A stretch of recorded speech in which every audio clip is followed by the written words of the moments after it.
really nice to meet you in person. I know we've talked a little bit over the phone about everything. Yes, ma'am. But I'm just really excited to start this process with you. The first thing that I like to do in therapy is to kind of just go over a little metaphor that I have. Basically, I am just helping you build a toolkit.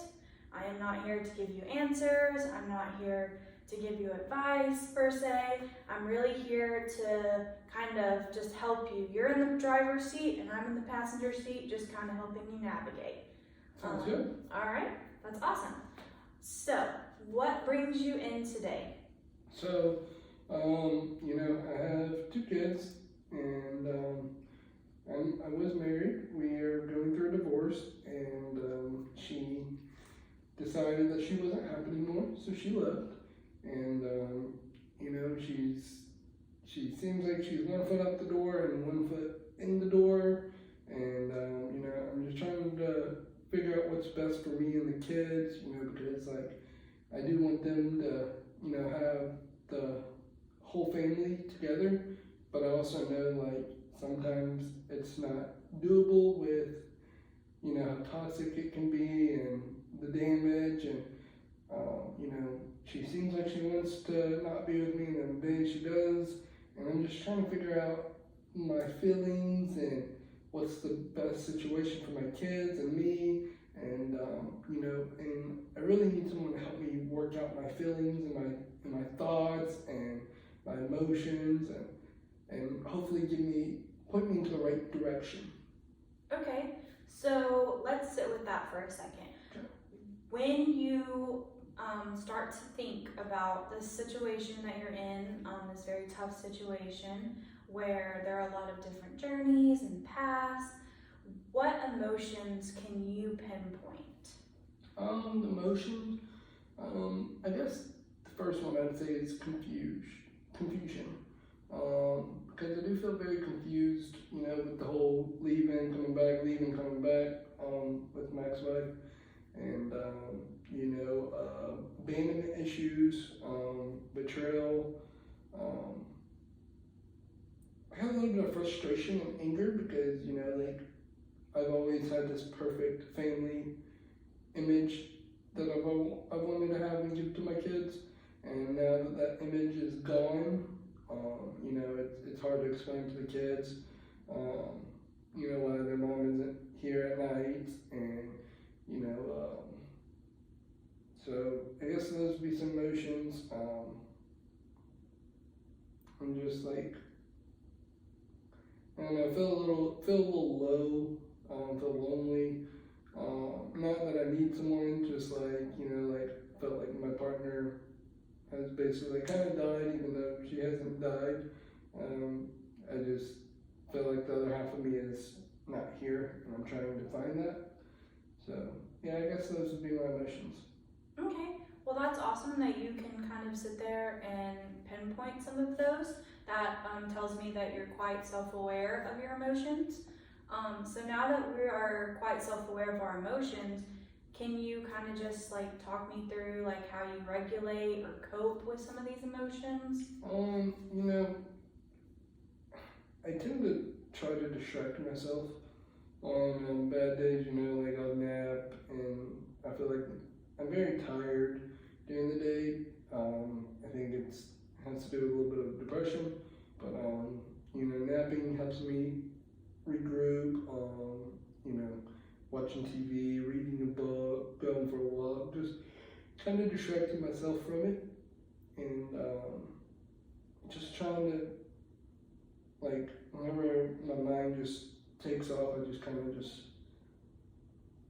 whenever it takes off and tells me a bunch of things and thoughts and emotions and everything, I kind of just try to just push them to the side, even though I know that's not healthy. It's just that it helps me get through the day. Okay. Anything else that you can think of? Even if it's something that you don't necessarily feel is healthy, any insight that you can provide to me is beneficial. No, that's basically it. Okay, awesome. Thank you for sharing those with me. those are pretty normal coping skills. I hear sleep quite often. I hear, mindless TV watching or getting lost in a good book. What are some things that you like to watch or read? I really like just like sports and like like FBI criminal stuff. Just something that's like interesting to kind of just get me involved. Can't have everyone comedy stuff. As far as books, I like very mysterious books, stuff that like has like a twist in it. But at the end of the day, I'll read anything just as long as it just keeps my mind off the things that that tend to take over me for the day.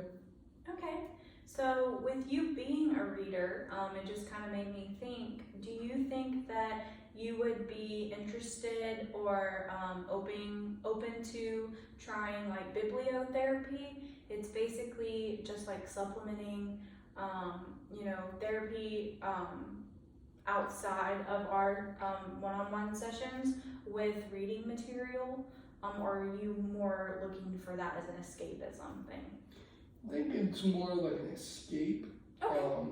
Because like it keeps my mind off it. So yeah, I think it's more of an escape. Okay, I just always like to ask when I hear someone's a reader or someone's a writer. We have narrative therapy, all kinds of different techniques that we can use outside of the four walls that we're in, just to kind of supplement. And I will say that I think having some homework outside of the session would be beneficial. Are you open and willing to doing kind of some of that? It's not a lot. It's more like implementing these things that we talk about in session in your daily life, or kind of filling out a worksheet that we can bring together and kind of that thing. Yeah, and when I came to therapy, I promised myself whenever I would do whatever I need to, and I can't put one foot in and one foot out like my ex-wife is doing. But I do feel like I can do whatever I need to do at home or whatever I want to do, because I want to get this stuff moving in the right direction. I want to feel better. I want to get back to my old self or be even a better me. So my kids, they deserve that, to have the best father figure they can have, and that means finding my feelings to get my ex-wife back, or finding the feelings to know that that ain't the right decision for me. Whatever I have to do, I'm willing to do. Okay, so I really heard a phrase in there, better me. Tell me a little bit more about that. What does being a better you look like for you? My last therapist told me, and when I went to therapy years ago, that you always want to just be at least 1% better than you were the day before. Because if you're 1% better than you were the day before, then you're obviously getting better, and you're going in the right direction. And I want to be the best version of me, because I have a lot of people that depend on me. My kids. I want to make my family happy, my parents happy. Like I said, I get back to my ex-wife. I want her to be proud of me, and I just want to be the best partner, husband, family member, dad, anything that can be. I want to be the best version of me. So whatever I have to do to build that, I would like to build that. That's great. That's a very noble journey to go down, and I think that that's something that we can kind of collaborate together on how to, start you on that journey. Self-love and, the journey of self-improvement and self-growth is a lifelong journey. There's no really specific destination. You are going to go on different paths. You are going to stumble. You might trip over a log, or you might get lost and have to find a new path, or find your way back to the path you want to be on. It's a journey. So that's very commendable that that's something that you are coming and willing to do.